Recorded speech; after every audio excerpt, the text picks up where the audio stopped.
What's up, guys, and welcome back to my reading journey. Hope we're all doing absolutely fine. And today we're going to continue with letter 88 on liberal and vocational studies. So let's get started.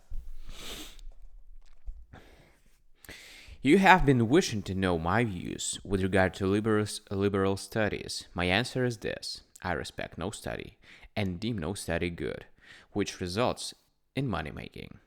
Such studies are profit-bringing occupations, useful only in so far as they give the mind a preparation and do not engage in it permanently. One should linger upon them only so long as the mind can occupy itself with nothing greater. They are our apprenticeship.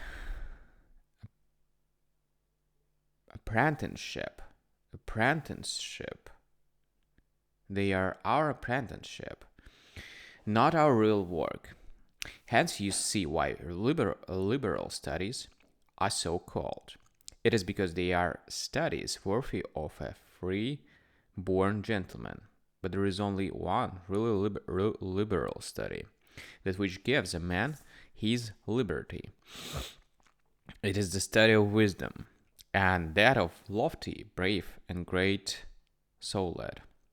All other studies are puny and puerile.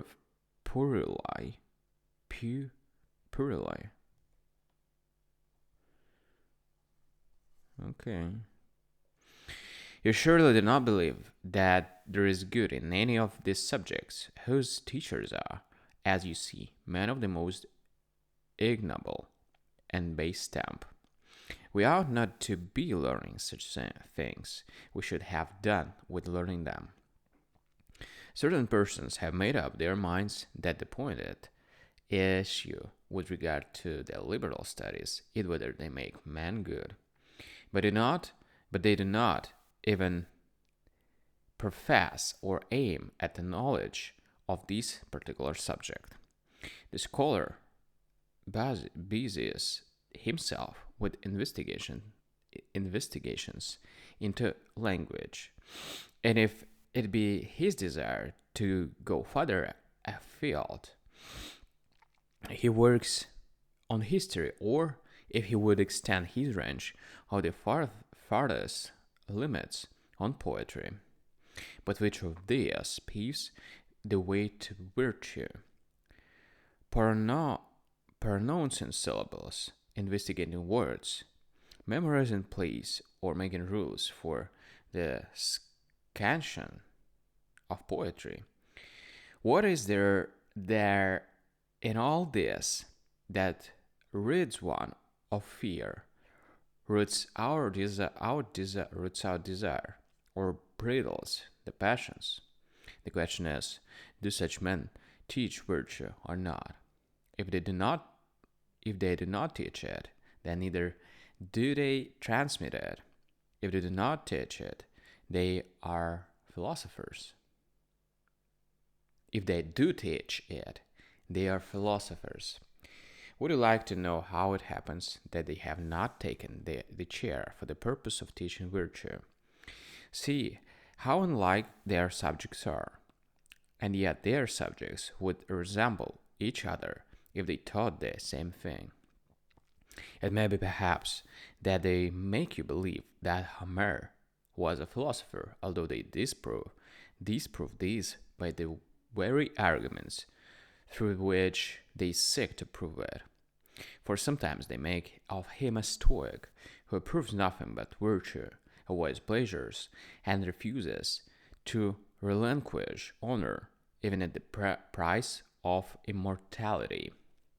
Sometimes they make him an Epicurean, praising the condition of a state in repose, which passes its days in fasting, and song. Sometimes a peripatetic, classifying godness in three ways. Sometimes an academic, holding that all things are uncertain. It is clear, however, that no one of these doctrines is to be fathered upon Homer, just because they are all there. For they are inconcilable, irreconcilable. For they are irreconcilable with one another. We may admit to these men, indeed, that Homer was a philosopher, yet surely he became a wise man before he had any knowledge of poetry. So let us learn the particular things that make Homer wise. It is no more to the point, of course, for me to investigate whether Homer or Hesiod was the older poet than to know why Hecuba, although younger than Helen, showed her years so lamentably. What, in your opinion, I say, would be the point in trying to determine the respective ages of Achilles and Patroclus? Do you raise the question, through what regions did Ulysses stray, instead of trying to prevent ourselves from going astray at all times? We have no leisure to hear lectures on the question whether he was sea-tossed between Italy and Sicily, or outside our known world.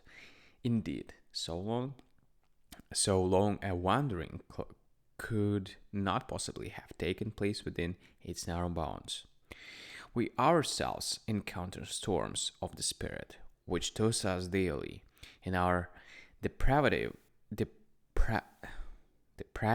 drives us into all the ills which troubled Ulysses.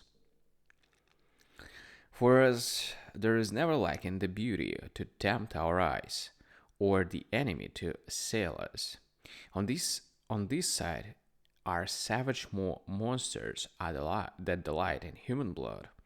On that side, the treacherous allurements of the air, and yonder as shipwreck and all the varied category of misfortunes.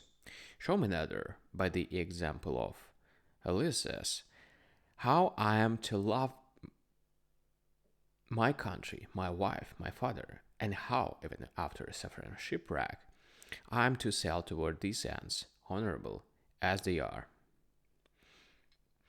Why try to discover whether Penelope was a pattern of purity, or whether she had a love on her contemporaries,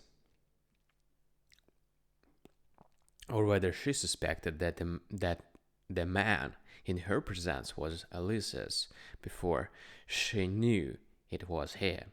Teach me rather what purity is, and how great a good we have in it, and whether it is situated in the body or in the soul.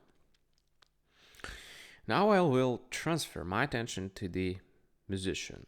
You, sir, are teaching me how the treble and the bass are in accord with one another, and how, though the strings produce different notes, the result is a harmony.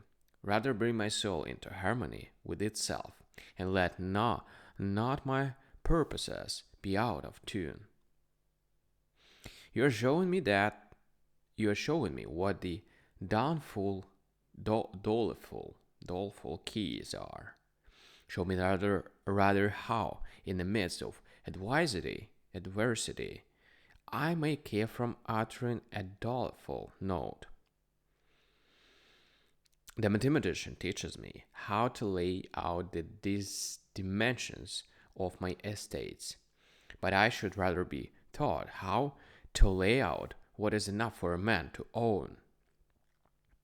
He teaches me to count, and adapts my fingers to avarice.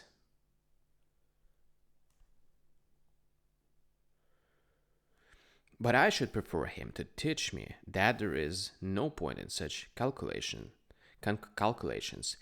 and that one is none the happier for tearing, tearing out the bookkeepers with his possessions, or rather, how useless property is to any man who would find it greatest misfortune if he should be required to reckon out but by his own wits the amount of his holdings.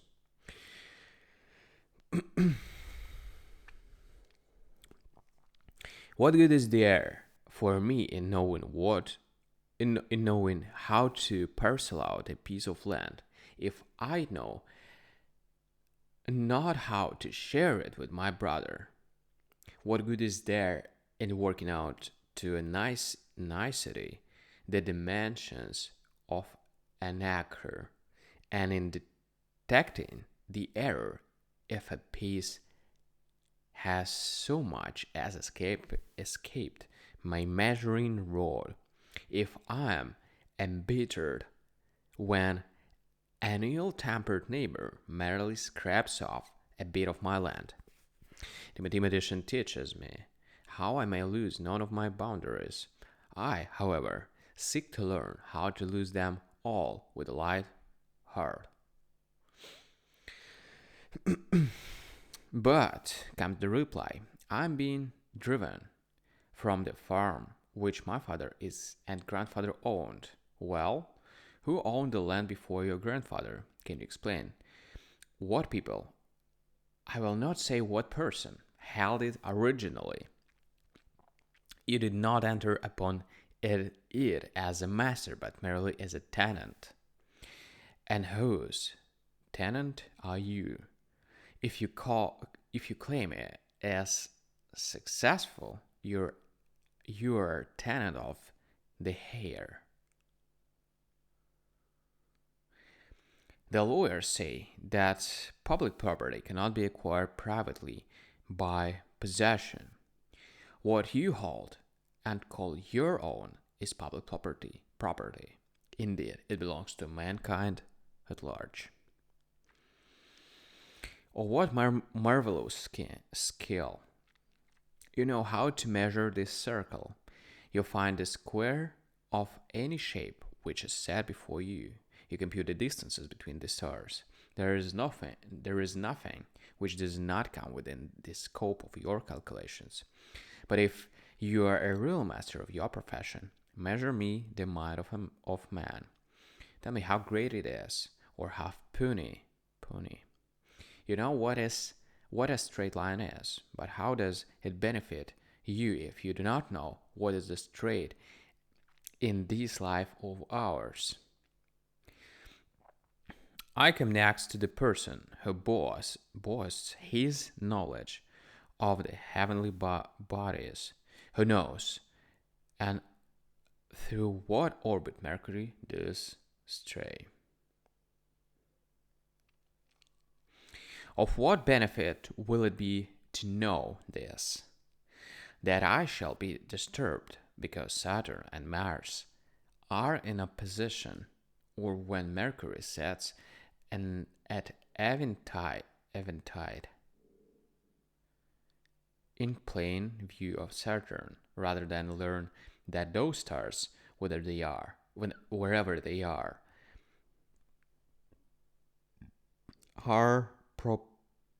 propitious, propitious, propitious, and that they are not subject to change. They are driven along by an unending round of destiny, on a course from which they cannot swerve.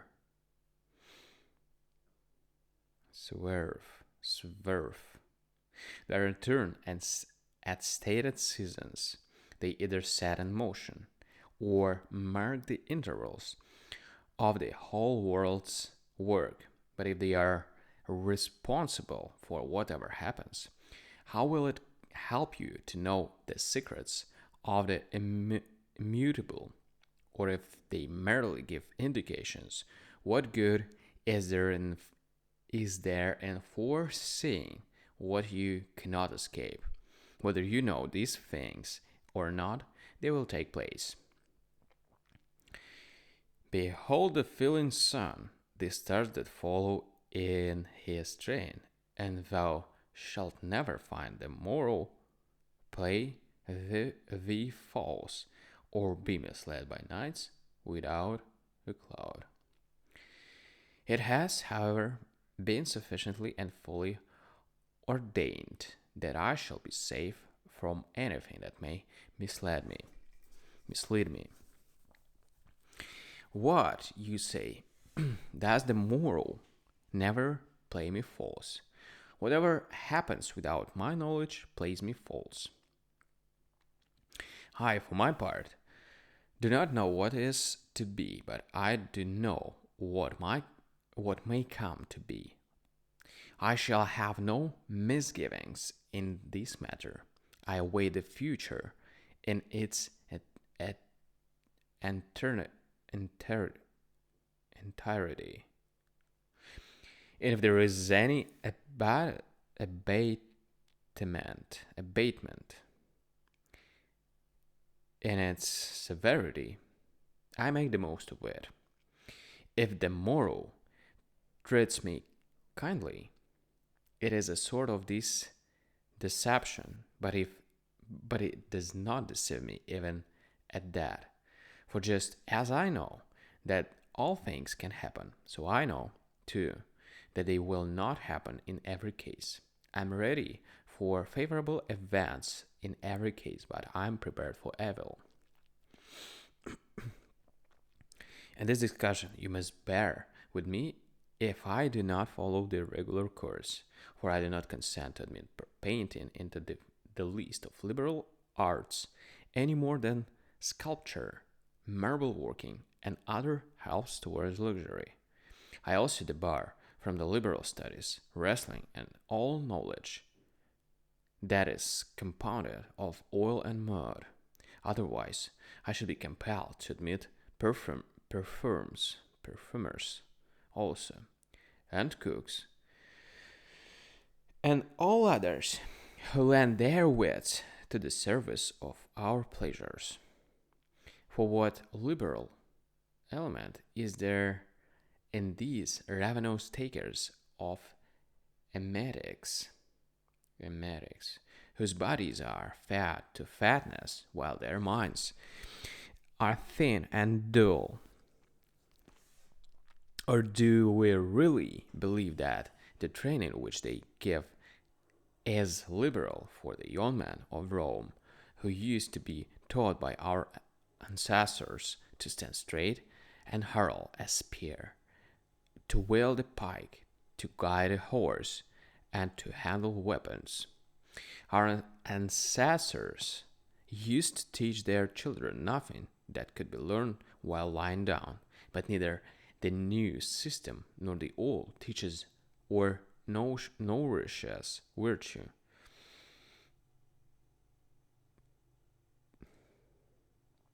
For what good does it do us to guide a horse and control his speed with the crop, and then find that our own passions, utterly uncurbed, bolt with us, or to beat many opponents in wrestling or boxing, and then to find that we ourselves are beaten by anger? What then, you say? Do the liberal studies contribute nothing to our welfare? Very much in other respects, but nothing at all as regards virtue. For even these arts, of which I have spoken, though admittedly of a low grade, depending as they do upon handiwork, contribute greatly toward the equipment of life, but nevertheless have nothing to do with virtue. And if you inquire, why then do we educate our children in the liberal studies? It is not because they can bestow virtue, but because they prepare the soul for the reception of virtue. Just as that primary course, as the ancients called it in grammar, which gave boys their elementary training, does not teach them the liberal arts, but prepares the ground for their early acquisition of these arts. So the liberal arts do not conduct the soul all the way to virtue, but merely set it going in that direction.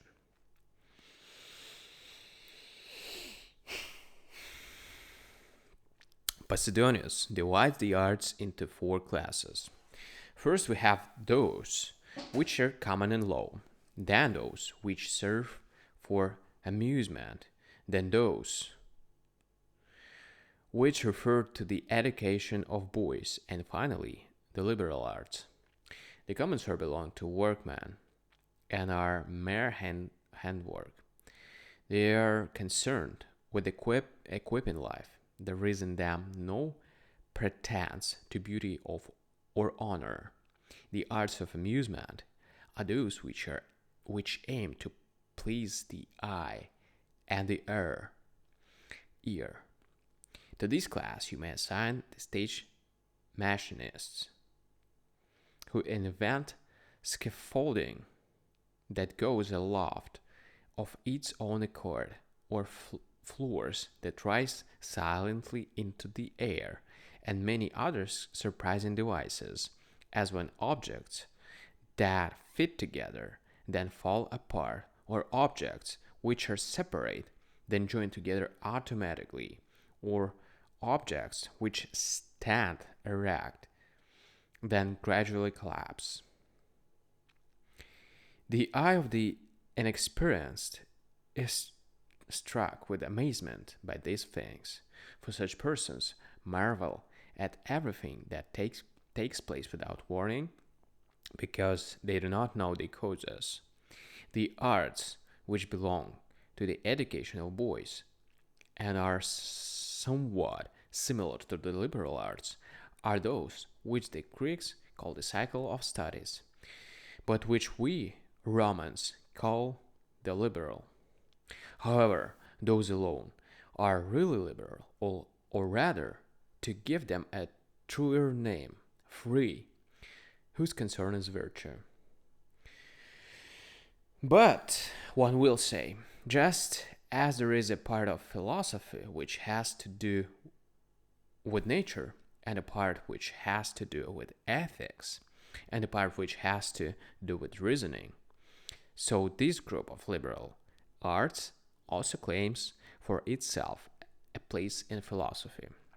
When one approaches questions that deal with nature, a decision is reached by means of a word from the mathematician. Therefore, mathematics is a department of that branch which it aids. But many things aid us, and yet are not parts of ourselves. Nay, if they were, they would not aid us. Food is an aid to the body, but is not a part of it.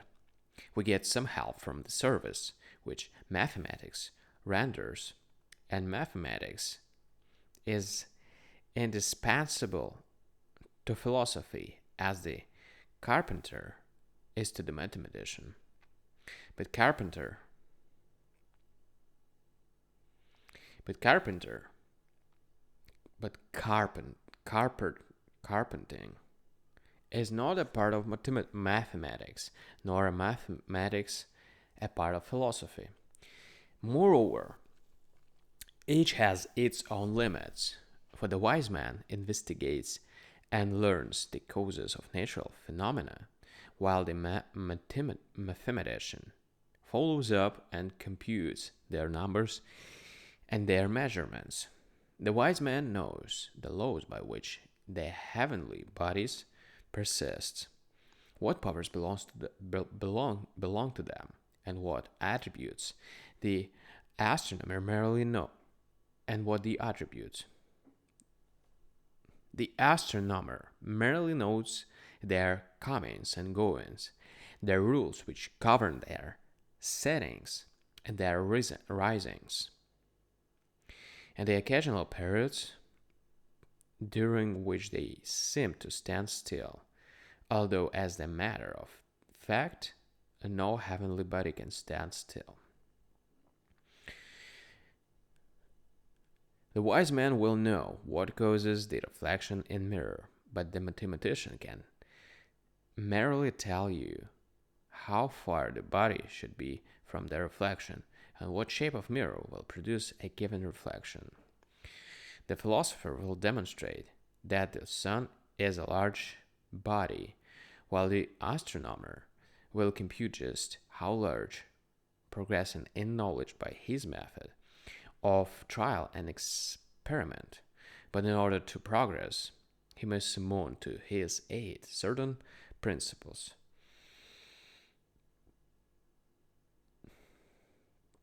No art, however, is sufficient unto itself if the foundation upon which it rests depends upon mere favor. Now, philosophy asks no favors from any other source. It builds everything on its own soil. But the science of numbers is, so to speak, a structure built on another man's land. It builds on everything on alien soil.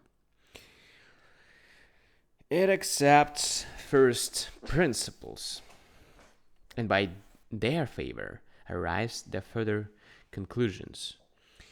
If it could merge unassisted to the truth, if it were able to understand the nature of the universe, I should say that it would offer much assistance to our minds, for the mind grows by contact with things heavenly and draws into itself something from on high. There is but one thing that brings the soul to perfection, to the unalterable knowledge of good and evil. But there is no other art which investigates good and evil. I should like to pass in review the several virtues. Bravery is a scorner of things which inspire fear. It looks down upon, challenges, and crushes the powers of terror and all that would give our freedom under the yoke. But do liberal studies strengthen this virtue? Loyalty is the holiest good in the human heart. It is forced into betrayal by no constraint, and it is bribed by no rewards.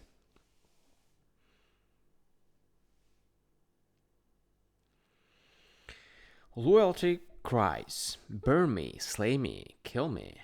I shall not betray my trust." And the more urgently torture shall seek to find my secret, the deeper in my heart will I bury it. Can the liberal arts produce such a spirit within us? Temperance controls our desires.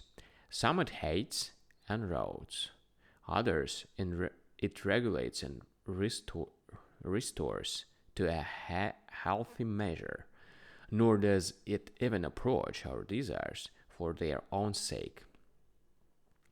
Temperance knows that the best measure of the appetites is not what you want to take, but what you ought to take. Kindness forbids you to be overbearing towards your associates, and it forbids you to be grasping in words and in deeds and in feelings. It shows itself gentle and courteous to all men. It counts no evil as another's solely.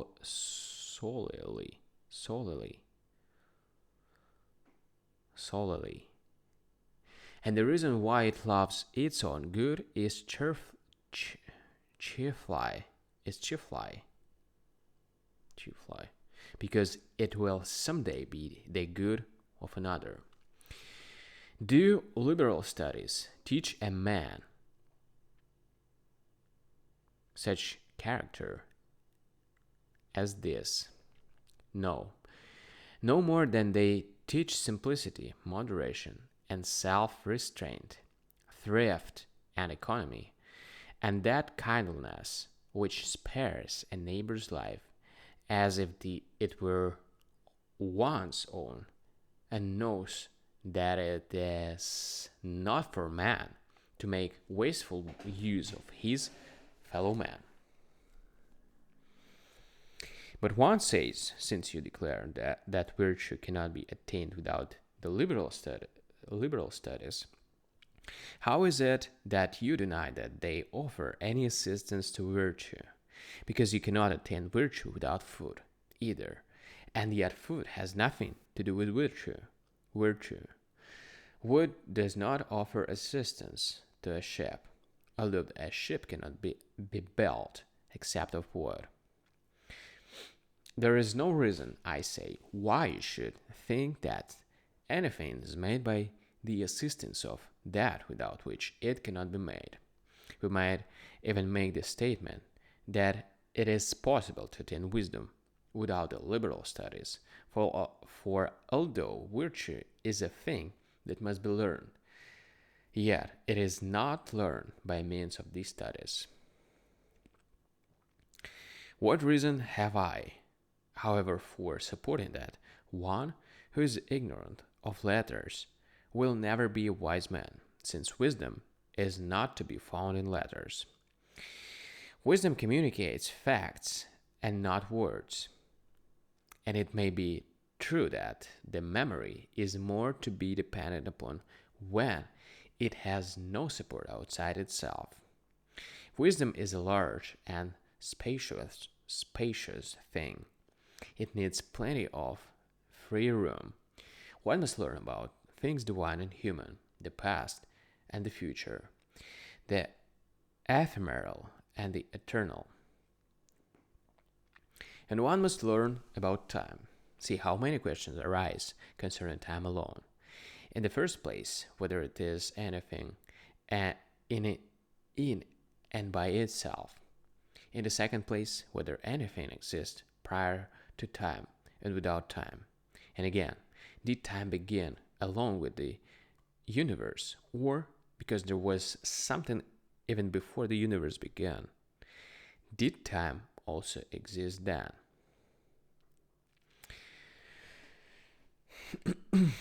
There are countless questions concerning the soul alone, whence it comes, what is its nature when it begins to exist, and how long it exists, whether it passes from one place to another and changes its habitation, being transferred successfully from one animal shape to another, whether it is a slave but once, roaming the universe after it is set free, whether it is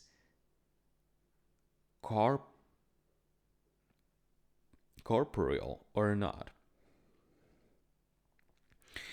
What will become of it when it ceases to use us as its medium? How it will employ its freedom when it has escaped from this present prison? Whether it will forget all its past and at that moment begin to know itself when, released from the body, it has withdrawn to the skies.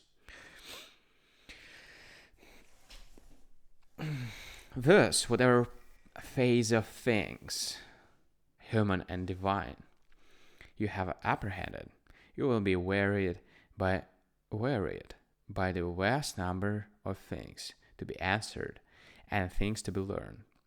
And in order that these manifold and mighty subjects may have free entertainment in your soul, you must remove therefrom all superfluous things.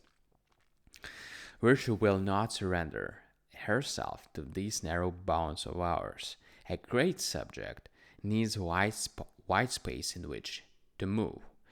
Let all other things be driven out, and let the breast be emptied to receive virtue. But it is a pleasure to be acquainted with many arts. Therefore, let us keep only as much of them as is essential. Do you regard that man as blameworthy who puts superfluous things on the same footing with useful things, and in his house makes a lavish display of costly objects, but do not deem him blameworthy who has allowed himself to become engrossed with the useless furniture of learning? This desire to know, this desire to know more than is sufficient is a sort of intemperance. Why? Because this unseemly pursuit of the liberal arts makes man troublesome, worldly, tactless, self-satisfied, bo- self-satisfied bores who fail to learn the essentials just because they have learned the non-essentials. Didymus, Didymus, the scholar, wrote 4,000 books. I should feel pity for him if he had only read the same number of superfluous volumes. In these books, he investigates Homer's birthplace, who was really the mother of Ananas,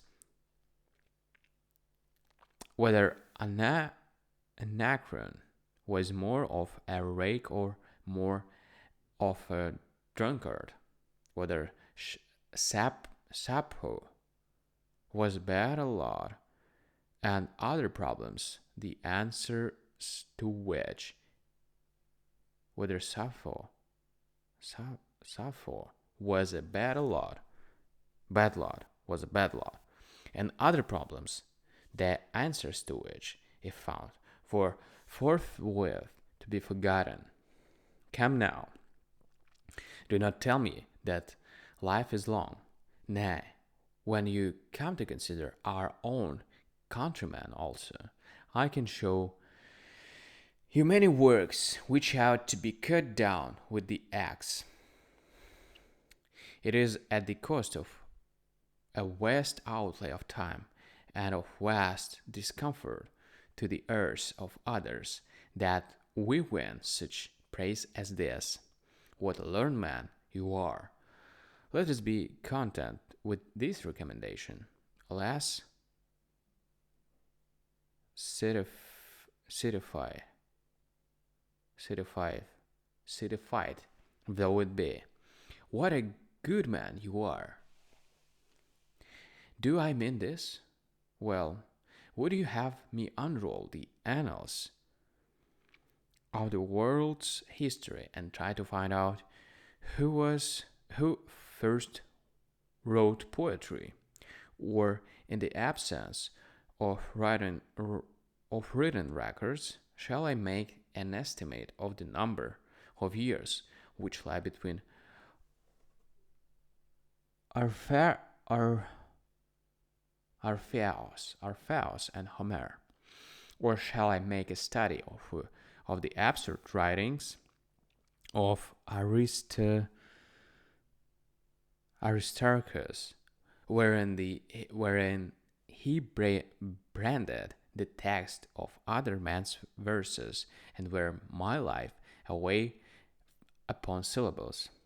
Shall I then wallow in the geometrician's dust? Have I so far forgotten that, useful so, save your time? Must I know these things? And what may I choose not to know? Appian, the scholar, who drew crowds to his lectures all over Greece in the days of Gaius Caesar, and was acclaimed a Homeride by every state, used to maintain that Homer, when he had finished his two poems, the Iliad and the Odyssey, added a preliminary poem to his work, wherein he embraced the whole Trojan War. The argument which Appian adduced to prove this statement was that Homer had purposely inserted the opening line two letters, which contained the key to the number of his books. A man who wishes to know many things must know such things as this, and must take no thought of all the time which one loses by ill health, public duties, private duties, daily duties, and sleep. Apply the measure to the years of your life. They have no room for all these things. I have been speaking so far of liberal studies, but think how much superfluous and unpractical matter the philosophers contain. Of their own accord, they also have descended to establishing nice divisions of syllables, to determining the true meaning of conjunction, conjunctions, and prepositions. They have been envious to the scholars, envious of the mathematicians. They have taken over into their own art all the superfluities of these other arts. The result is that they know more about careful speaking than about careful living.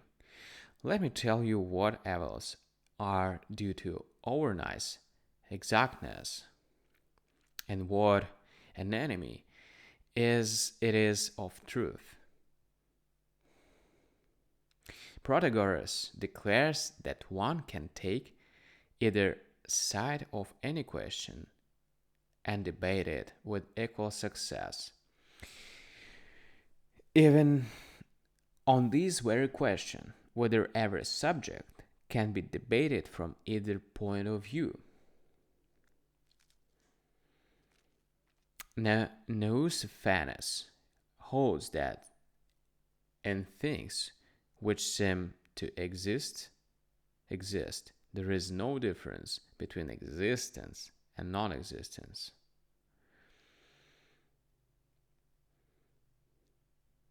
Parmenides maintains that nothing exists of all that which seems to exist, except the universe alone.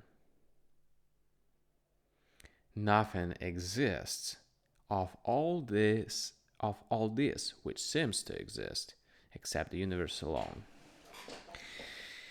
Zeno of Elea removed all the difficulties by removing one. For he declares that nothing exists. Zeno of Elea removed all the difficulties by removing one. For he declares that nothing exists. The Parahonian, Megarian, Eritrean, and academic schools are all engaged in particularly the same task. They have introduced a new knowledge, non-knowledge. You may sweep all these theories in which the superfluous truths of liberal studies. The one class of men give me knowledge that will be of no use to me. The other class do away with any hope of attaining knowledge. It is better, of course, to know useless things than to know nothing. One set of philosophers offers no light by which I might direct my gaze toward the truth. The other digs out my every eyes. My the other digs out my very eyes and leaves me blind. If I cleave to Protagoras, there is nothing in the scheme of nature that is not doubtful. If I hold with Nausiphanes, Nausiphanes, I am sure only of this, that everything is unsure. If with if with Parmenides, there is nothing except the one. If with Dana, there is not even the one. What are we then? What becomes of all these things that surround us, support us, sustain us? The whole universe is then a vain or deceptive shadow. I cannot readily say whether I am more waxed at those who would have it that we know nothing, or with those who would not leave us even this privilege. Farewell. Alright, guys. I think that was probably the longest letter we ever had or on our readings. And anyway, we're gonna continue with the next one, but tomorrow. So thank you for joining me today. See you tomorrow. Bye.